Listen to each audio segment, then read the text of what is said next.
Salutations, everyone! Welcome back to Victoria 3. I'm Lord Forwind, and here we are with a guide today for Austria. So, if you like the guide, please like, subscribe, check out Discord, all those great things you do to support YouTubers. The video should be chaptered below, so you can skip to what you would like to see, and let's get right into it. So, the starting situation for Austria in 1836 is an interesting one. You're still stronger than Prussia to your north. You're also much stronger than the Ottomans to your south, and you're even stronger than the Russians to your east. Really, the only nation in Europe that competes with you militarily is France.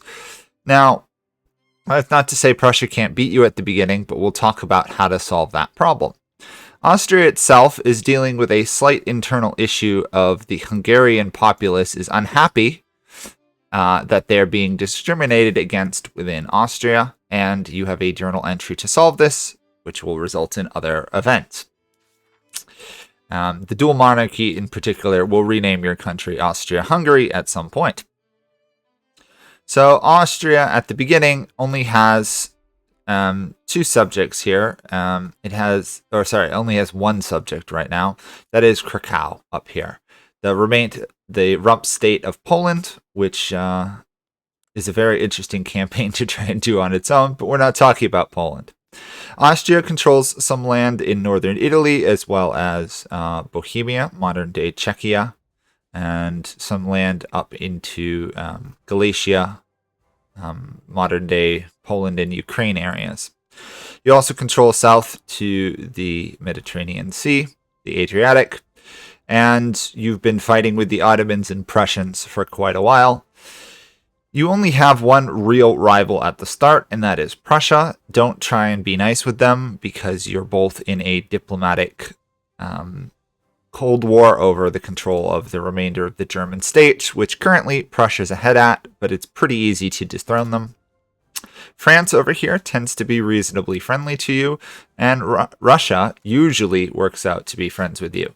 Doesn't always be the case, but in my experience, 8 or 9 test runs, France and Russia tend to get along with you, and the rest of the great powers pretty much don't care either. The only one who does care a little bit is the Ottomans, which is fine, because at some point you're probably going to want to invade them. In terms of starting situations, Austria is in a good spot. You've got the 7th largest economy, you've got a decent literacy, standard of living, and you've got good technology and a pretty solid industry base. They're definitely one of the easier countries to play. I'd actually put them ahead of Prussia in many cases. So let's look at the diplomatic situation now. In terms of diplomacy, we've already talked about potential allies, but the big key here is Germany itself. You're part of the whole nation formation play, unification over Germany. You're going to be the major one alongside Prussia itself. You can't launch unification play early because you have to become the sole unification candidate, which you can only do after you get nationalism and the game actually starts this. Once you do, you can make a unification play to fight a war, gain control of this area, and then form Germany afterwards. I found it much easier to form Germany as Austria than Prussia in my experience. But how do we do that without Prussia becoming stronger? Well, we can do it through diplomacy. So there is a lovely way to cripple Prussia. Prussia requires, in order to annex the various German city-states, they have to be part of their customs union. So what we can do is we can focus on trying to strip them from Prussia, thereby crippling their growth. And the key right here is Hesse Castle. I'm probably saying it wrong. This is one of the biggest key points because Prussia is divided into 2 sections. Without this area over here starves and revolts. And it just cripples the Prussian economy because a lot of their industry is over here. So what you want to do is you want to start improving relations with most of the major German states. I'd save one for Austria and for Russia and France just to make them happy. But you want to either get Baden, Hesse, or Bavaria on your side pretty quickly. Saxony is a nice prize as well. Sadly, unlike Prussia, you don't have the ability to just outright annex them, but by switching them to your custom union, you strip Prussia of a lot of its growth. It'll get some of these small ones, but the reality is you don't care much about them. Prussia's economy at the beginning of the game is only 18 million. Yours is 27 million. Yours will grow much faster than they will. You've got much better land in my experience. Now, the issue you might think is, well, they have a larger army. We have a larger army, but they have a better army. That is solely due to the military tech they're at. They have general staff. You don't. You research it. You change the skirmish infantry. You can fight both Russia and Prussia on your own and absolutely wreck them. The issue you might come across is getting into a continuous series of defensive wars to defend the German state against Prussia. What you want to do is you want to get skirmish infantry quickly and then actually attack Prussia. If you take Silesia or even Brandenburg, these two, Prussia's doomed. It's just over. They have no economy. This is their big source of resources, especially if you cut off their western states here from the rest of their lands. Without it, they struggle to get coal. They struggle to get good amounts of iron. They're pretty much a dead state at that point. So let's talk about the law situation in Austria. Austria starts in a very interesting position. They start off with decent laws. They got publics, schools, they got a police force, they got per capita income, mercantilism, interventionism, almost all the good stuff over here. You even have propertied women, which of course you can change back if you want to. You've got a professional army. Hereditary bureaucrats is a bit of an issue, but still decent. The issue for you is going to be national supremacy. In order to solve the Hungarian problem, you have to move at least towards racial segregation, ideally cultural exclusion. But racial segregation here will make a nice difference as well. The starting situation here means that the best thing for your opening move is to get landed voting going. If you can break the stranglehold of the nobility, the landholders, it will become much easier to shift national supremacy and stuff around as other interest groups rise in power. Thankfully, at the beginning, they don't oppose it. In fact, nobody cares about it. So you can usually pass this without it stalling out or starting a revolution. Afterwards, something to consider, if you can, I wasn't able to, is to try and pass a colonial law. Colonial exploitation is ideal.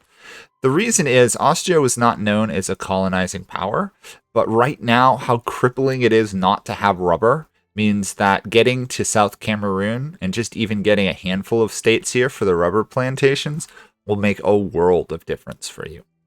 And if you've got any free time, you can grab South New Zealand there and snag the gold mines that usually pop up there as well. Afterwards, the long-term goal obviously is to solve the Hungarian problem, to make sure that there's no unrest within your empire. It may be worth switching from freedom of conscience towards total separation in the long run, but for now, most of your populace is pretty happy with your religion, so they're not going to cause too much trouble for you. And you've got a vast majority of your populace. As that 10 million aren't Catholic, there's some Protestants in there. Don't worry about it too much. It's the culture problem that you're going to have the biggest issue with. Now, let's say you don't necessarily want to go that route. What you can focus on doing is reforming your police force, and then by your school system, your health system, and in general, just improve your lands. National Guard is a really useful one, especially if you're worried about any wars with Prussia or Russia, because this will give you access to a large amount of conscripted battalions if you need it. Okay, let's talk about technology for Austria. So we've already mentioned probably your first move should be getting general staff. The reason is this will allow you to fight Prussia and Austria, who are your major threats.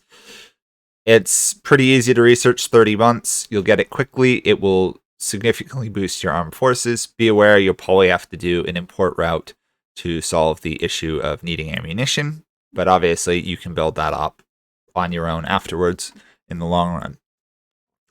Outside of that, if you're going to go to war, grabbing field works here for the 10% army defense is always a good move, but otherwise you want to move out of that and more towards production. Now, I will say that if you want to, you can snag nationalism, and it's not a bad move because it unlocks the unification place mechanics and stuff. It's worth snagging. I would much rather grab the initial line of production here because this is a huge technological boost for your industry. I'd recommend starting with intensive agriculture. You have decent amount of farmland and farms, and soil enriched farming and stuff is just a net positive for your economy. Probably followed by mechanical tools, Bessemer process if you're going to use steel tools, crystal grass, canneries, distilleries, etc. Nitroglycerin will make a big difference. You've already got decent mining tech, but getting the output will help. Just remember to build explosives through your chemical plants, then progress further down. If you want more detail on what to go for, go watch my technology guide. I'm not going to go through it all again. But getting dynamite and stuff is good because you do start with a gold mine as well as access to all the other type mines in your lands. Outside of that, if you're going to go colonizing, grab pharmaceuticals and quinine to get that access to that. Central banking's good because you have gold. Central archives, if you're going to expand into the rest of Germany, this is important. Theoretically, you could attack your way into Germany, but the fact that you can do a unification play and get it that way tends to help. Your best ally in any unification play is going to be France, so keeping them happy will, if you can get an alliance with France, you'll just dominate Europe. It's hilarious. Later on, getting some of these stuff like realisms is actually not that bad for Austria. You've got a start on some art academies here. Getting them productive will just help in general.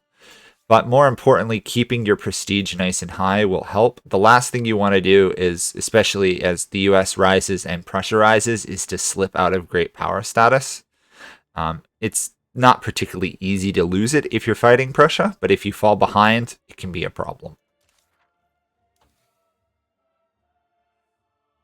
Iron steel frame buildings you ought to want to aim for as well, because once you get that, you can massively increase your construction. And since you have access to all the resources, it's pretty easy to get a nice steel industry up and running early. So let's talk about the economy of Austria. So the economy of Austria is really solid at this point in time. You've got a gold mine over here, which you want to make sure that you get to atmospheric pumps as well. But getting this gold will help sustain your growth for some time. It's basically your positive income. So use it and use it well. You'll very quickly surpass it.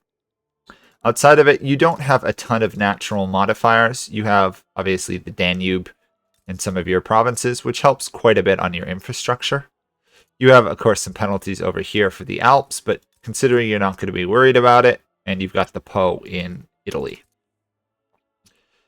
So don't really worry too much about harbors and stuff. The only thing worth pointing out down here is in Dalmatia, you have Falls. I have no idea how to say it. Falls, probably. This is where you want to build when your power plants when you get access to them towards the later of the game. So don't try and lose Dalmatia if you can help it.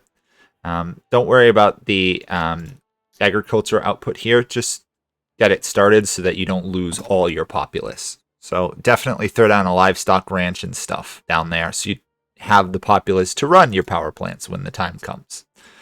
Croatia has a similar agriculture modifier. The sad fact is you only have access to really wheat farms and livestock ranches.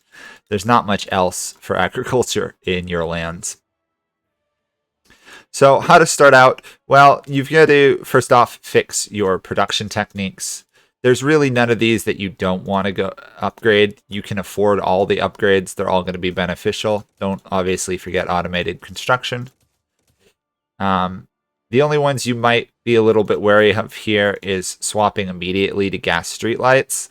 It will cause an import shortage of coal, and with our other changes, it can very quickly crush your economy, or at least stall you out. Leave this till you get a coal surplus, basically. I'd recommend clerks over clergymen if you can. It tends to boost the intelligentsia while weakening the church and landholders. Yep, don't forget sweeteners as well. And pot stills, at some point you'll get patient stills. It's up to you what you want. Pot stills is pretty good though for liquor because you can sell it to the other German states. And once they join, they'll start demanding more liquor. In terms of rural stuff, remember your tools, all of this great stuff that the game for some reason doesn't decide to have you use. Your mines, make sure that you put on the atmospheric pump. It will make a world of difference. The downside is you'll have to focus coal mines pretty early on. So you could theoretically delay it, but I recommend doing it. Logging camps, similar stuff as well. Fishing oars, get the fishing trawlers. It makes a bit of a difference. Development, you're good. Remember, once you get general staff, to change to skirmish and then buy ammunition. In terms of construction, you could stay with wooden building. You have a decent construction base already. So if you want, you can just build more. You can afford like 10 or 12 construction factories without going into debt. But if you flip to iron frame, you'll massively get an increase without paying all those wages. The downside is your economy will quickly plummet. But on the other hand, you'll be building stuff nice and quickly. Your tool workshop, oddly enough, is down here in Istria. It's not the most ideal place for a tooling workshop. So you could theoretically want to build it elsewhere. It only has a limited amount of population, whereas some of your other provinces out here have more. It's a decent spot for it, though. So just remember, it's here. It's hard to find. It's also where your shipyard is. I would definitely recommend expanding it like probably up to 10 to get the throughput bonus and alternate it at the beginning with coal mining. Sadly, you don't have any access to the great coal mines to the north and stuff. So the best coal mines you're going to get here are in the Alps. Mainly in Styria here. This is going to be one of your big sources of coal and iron for some time. You also have some over here as well. I would say put it over in Styria though, rather than over here, because you're discriminating against these population and you'll get turmoil there at some point. Austria has such a limited amount of natural resources. My strategy that I push quite a bit of building one level of each building in every part of the state is worth doing if you can afford it. You want to get the tools, coal, and iron mines up and running first. But then if you can sneak over and just fill out each province here, and there's a lot of provinces, it'll help. It'll keep the populace in the region longer, as in they won't migrate out of there. And it will slow down any growth of unrest because the people will have a slightly higher standard of living. And that's pretty much it. You can mostly automate your construction. Just be aware you don't start with a steel workshop. So you're going to want to build one. Where you build it's up to you. I'd pick somewhere like Transnubia here that doesn't have a lot of natural resources to build. It only's got food industries. So throw down a steel mill hill here, build it up. Work on keeping everything functioning, improve your outputs. Arms industry is going to be key. You start out with a massive arms industry in Lombardy, so don't lose this to the Italians at almost any cost. This is a massive arms industry for you. It's going to be able to support your army. The only thing you need to be aware of for your arm industry is that you will need to build a munition plant and a chemical plant pretty early on to supply your army with ammunition. So let's talk about wars and stuff. Since we've pretty much covered economy, diplomacy, obviously wars against Prussia are going to be your main one, but let's talk about other wars you could theoretically do. You could ignore Prussia, let them get Germany. The downside is at some point they'll probably attack you because they want your lands up here, which makes sense. They're good land. The Ottomans are the sick man of Europe and are extraordinarily easy to invade early game especially if they start having trouble with Egypt, which theoretically you could get a defensive pact alliance with because they have nothing against you, and between you and Egypt, the Ottomans are doomed. Your first war, if you can, should be to try and liberate Wallachia, Serbia, and the area. Montenegro here is independent at the beginning and is possible, given time, to sway them to your side. Getting them as a protectorate, I haven't managed any luck, but getting them in a trade agreement and a customs union is pretty easy to pull off. Not that they're that valuable, it's almost easier to just conquer them, but you don't want them to become a puppet of someone like the Two Sicilies, Italy area, and you can recreate the failed crusades of kicking the Ottomans out, take the land. Greece down here could be an ally as well if you want to do that.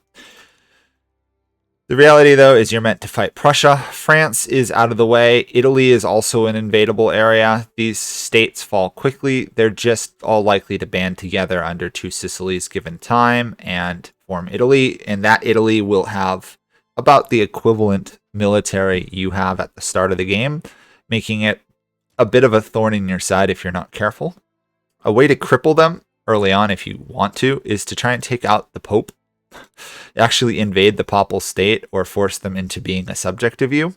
And that will just cripple them because it'll cut their nation in half. They'll have trouble forming Italy itself. The other option, outside of Prussia, the Ottomans, and Italy, is to go for Russia. Russia is pathetically weak. They get stuck on peasant levies for most of the game. You will have, which basically means they have irregulars. Irregulars suck, 10 offense, 15 defense. You'll have skirmish 30 and 35, almost double their combat strength. Plus, you'll get better artillery and stuff. The downside is Russia is relatively friendly with you, in my experience at the beginning.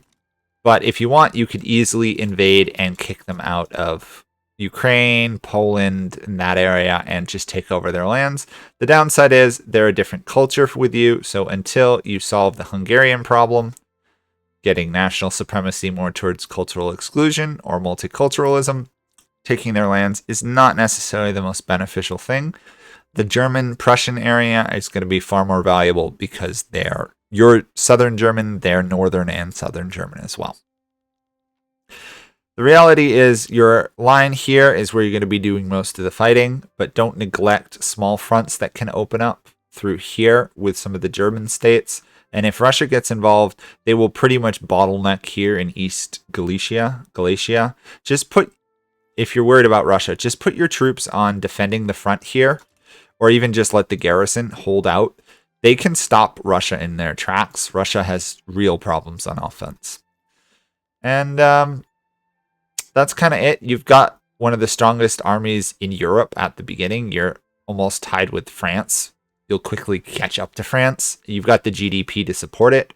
France is obviously ahead of you, but you've got more land in the long run than France does. And you've got more access to various resources. So enjoy, have fun, conquer things as Austria. You really don't have that much else to focus on. I really do recommend trying to get access to the rubber plantations down here. And if somehow you can secure a source of opium, the Qing are particularly weak, and you do have flotillas, so you can invade. Even a single province down here with access to the opium, which of course is going to require you to get several deep into them. If you can get up here, you'll just be rolling in the money. But you'd have to take 3 states, can be extraordinarily valuable. There are a couple other areas for opium on the map. Let me find opium here. This assumes I can actually find where opium is located. Oh, whatever. We'll go about it a different way. Opium.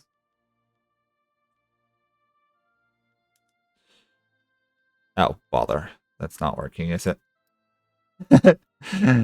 Anyway, this is where some of the opium in the world is currently located. You can get opium mining here. Sorry, not opium mining. Opium plantations if you invade Siam. They're pretty weak, and they're a great target to do as Austria, who doesn't have the overseas colonization strength. Just be aware that you may end up fighting either the Chinese or the British East India Company, but even taking a single region gets you opium, helps your army. Oil, on the other hand, for Austria is going to be a problem. You'll either have to invade South America, the Middle East, or find a way to rely on something like whaling stations or buy it from the US. Overall, those are your major weaknesses: opium, rubber, and oil. You've got everything else you need. Go have fun. Silk will be a slight shortage, but you can either buy it from the Ottomans or Egypt, basically. And that is Austria. They're a solid nation. Sadly, they don't have the world's greatest amounts of events. They do get some interesting stuff involving the unity of their nation. Just don't let Hungary succeed from you, and by and large, you'll be all set. Just keep improving your economy. Once you get it set up, honestly, the auto constructor does a decent job. Just iron, tools, coal, then steel early on, ammunition, and chemicals, and you'll be all set. You can easily keep up with Prussia even if it's unified Germany. It's kind of hilarious how strong Austria is at the moment. Just don't lose wars against Prussia, because if you do, they'll take these provinces up here, and they are pretty valuable for you early on. They supply a decent amount of your GDP. 19%, you lose them, and you're going to be crippled for the rest of the game. Anyway, best of luck. Go, have fun, conquer. And if the video helped you at all, like, comment, subscribe, all those good stuff, and I'll see you in another video. Bye for now.